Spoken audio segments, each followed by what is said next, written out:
Right, so officially welcome back. If you're new to my channel, my name is Robert of Nortent Adventures, and pretty much my jam is backpack on, hiking and camping in Scotland and Northern England, the Lakes particularly. I'm out with a couple of mates today. I'm going to be a wee quick panel. We'll talk about them later on. I'll talk about what we're at. We're in an area of Dumfries and Galloway called the Galloway Forest. It's very much a prominent area for us for having dark skies. But the hill we're going up today, it's a very notorious hill. I want to talk about that on the way up. And barring that, it's just the usual, getting the food on, getting the camp going and seeing what comes. So, to be honest, we continue the walk. We've been walking through this forest for a while, and we're almost at the point now where we're coming out of the forest and we'll start to see our view open up nicely. So, join you on the way up.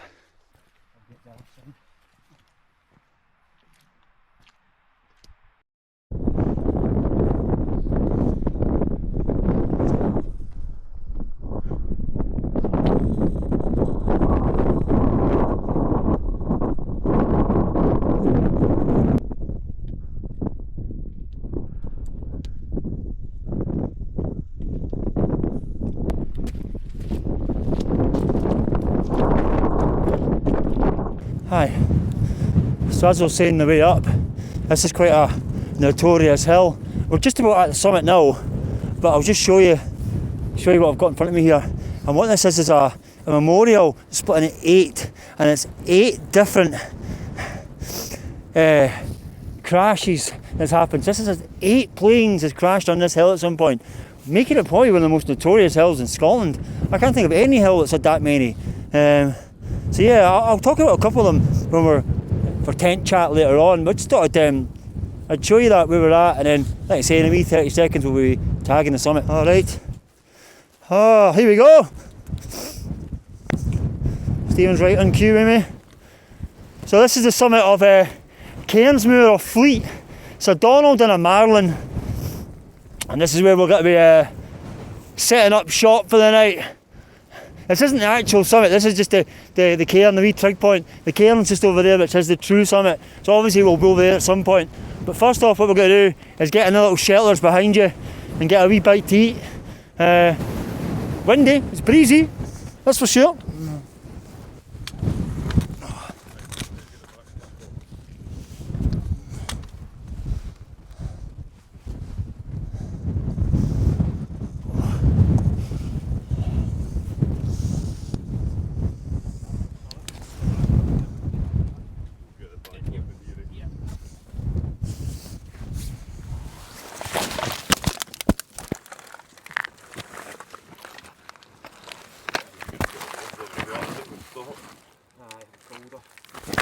Aye.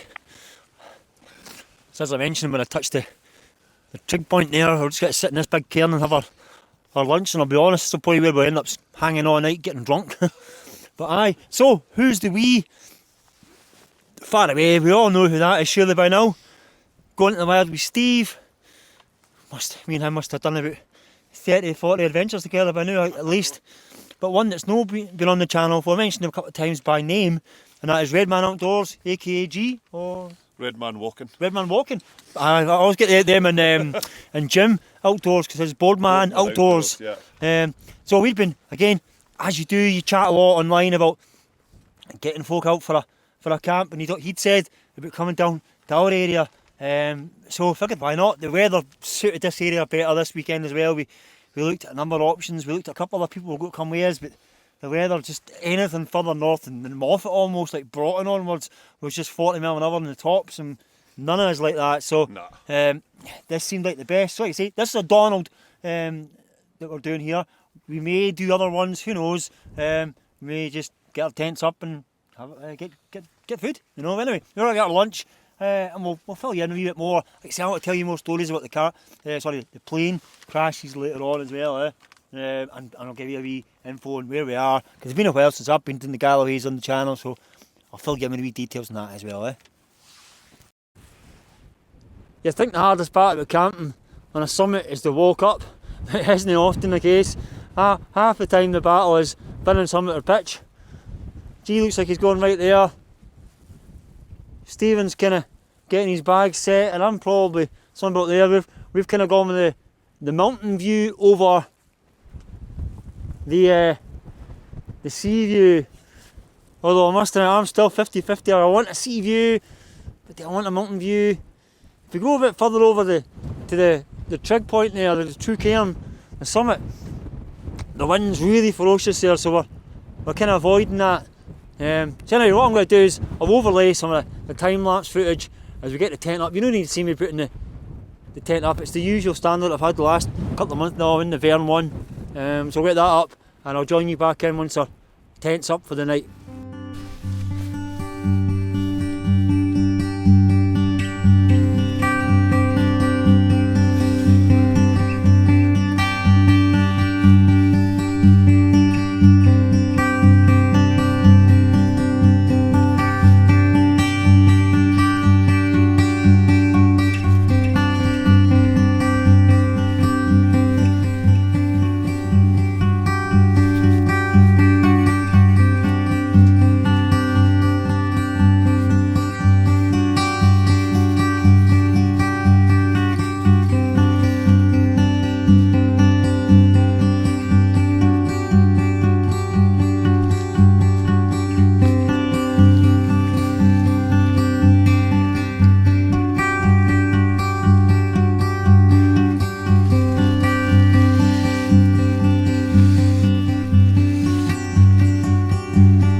So rather than getting a nice wee hot drink, a wee bite to eat, what we've decided to do is aimlessly wander along this hill looking for one of the wreckages. I'll put some pictures up that I found on Google from him. And there's a couple of wee spots. There's a bit of a wing somewhere, and there's a wee bit half an engine lying about in one of them. But most of them range from the war. I mean, this area was very much synonymous with the war. You know, we had obviously across the coast there.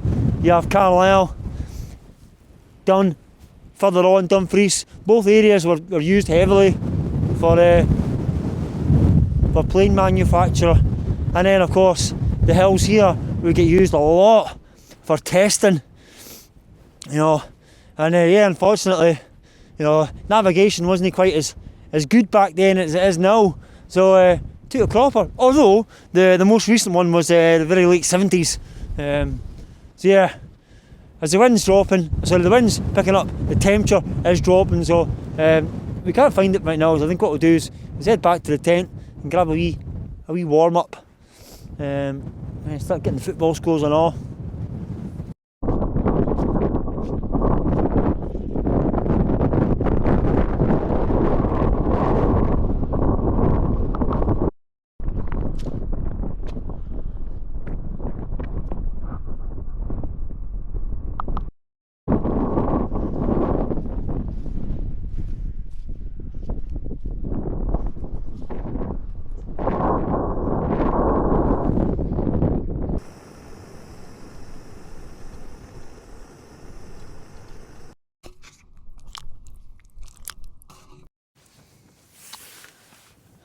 So this is another one of them camps where I've come straight from work, and as such, it was a last minute Aldi's job for my food.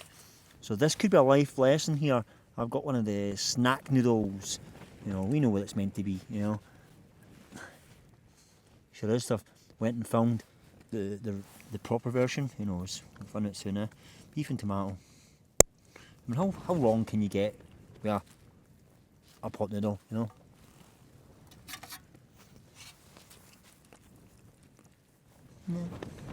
Yeah. It's not without its charm.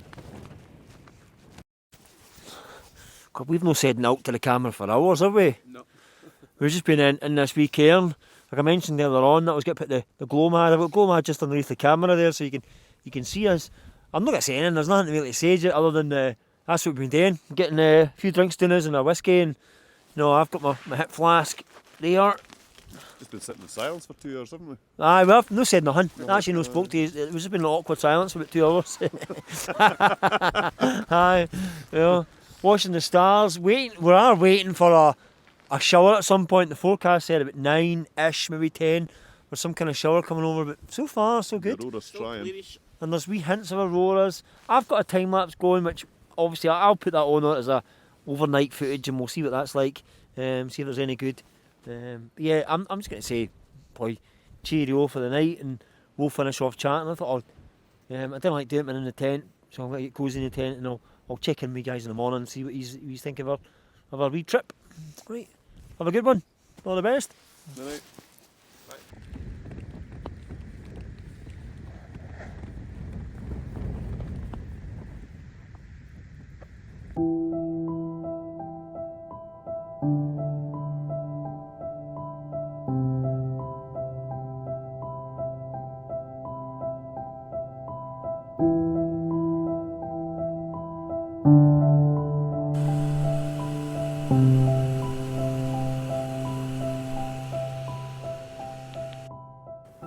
Aye, well, it's a good morning for me.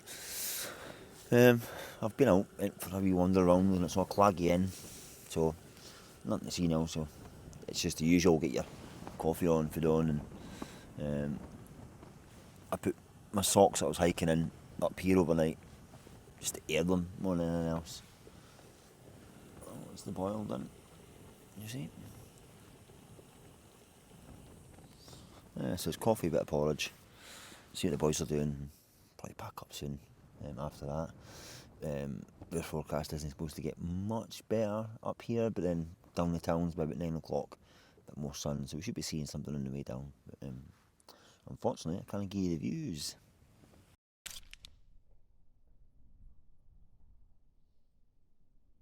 Aye, so I was just having my porridge, and I got a wee bit of company there, so say hello to the boys there. Morning. They've got their down gear on, having a wee wander around there. I just can't imagine moving. Aye, I'm in two minds whether I'm going to be wandering and getting warmed up or just packing as I go. I don't know. But extra warm in here, but it's just out there. It's about 1-2 degrees right now, so it's a noticeable difference, you know. Anyway, I'll check back in a bit. Yeah, so as I mentioned yesterday's or earlier on in the video, about some of the more infamous crashes on this hill. So the first one was 1940. We've got the Hinkle HE 111. That's wreckage was actually remained here till 1980 until it got lifted by helicopter and removed for museum display. Then we had one in 1979, year of my birth. That actually has still bits left lying about, and that's the one where I think there's maybe part of an engine still going about somewhere. So that crashed in March 28th, 1979. It was actually USA force in USAF RF 4C Phantom 2. It crashed on the southern side of Eastman's Cairn, so over that way. The aircraft was on a low-level reconnaissance training flight, and it apparently has left quite a scar over there. Small fragments of metal were still visible amongst the rocks. And then one that if you go searching online, you'll see they've not actually got the date for this one, but the Avro Anson N 9589, and this crashed on the Clints of the Spilt area. So again, a wee bit further over there, and there's some large parts of the engines. They were found at a boggy area with other parts potentially pushed over the cliffs by maintenance crews after the crash. So there is, like I say, there's 8 in total, but they're like the 3 most kind of talked about and researched ones. It just shows you what you look at the difference here, like the timelines as well. Very much a notorious hill for being hit with planes, anyway, I've got my pack started. I'm going to finish off packing. We've kind of arranged for 9 o'clock as our meet for walking down. So yeah, going to get the slow pack up away, and I'll probably put some overlay now of the of a time lapse of this, because it's going to be a once I'm out job, get going job, because it's still bitingly cold out there. And we'll join you on route with a bit of chat, hopefully with a better view.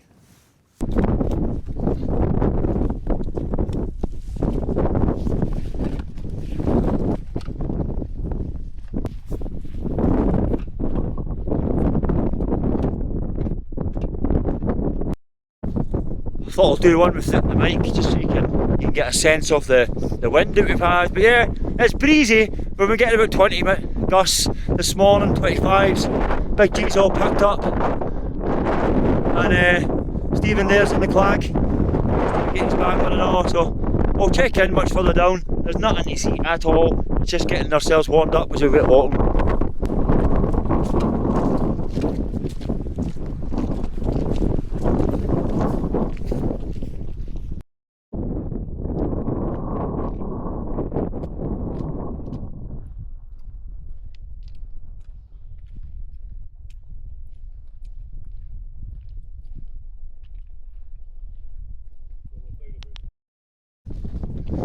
Aye, so we're at the clag. Just behind us there is the Cree estuary, which then leads into the Solway Firth.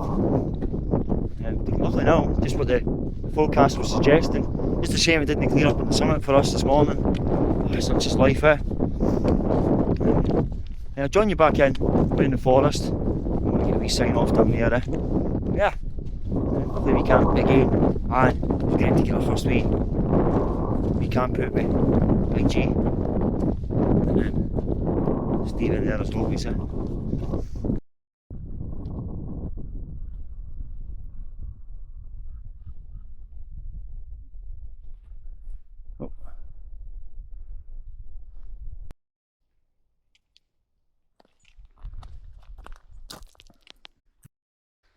going to sign out here.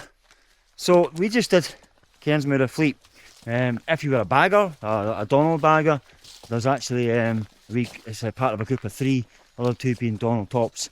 But given the time we got up, we were quite happy to get the tents up, and that'll be that. So obviously thank you if you're still watching.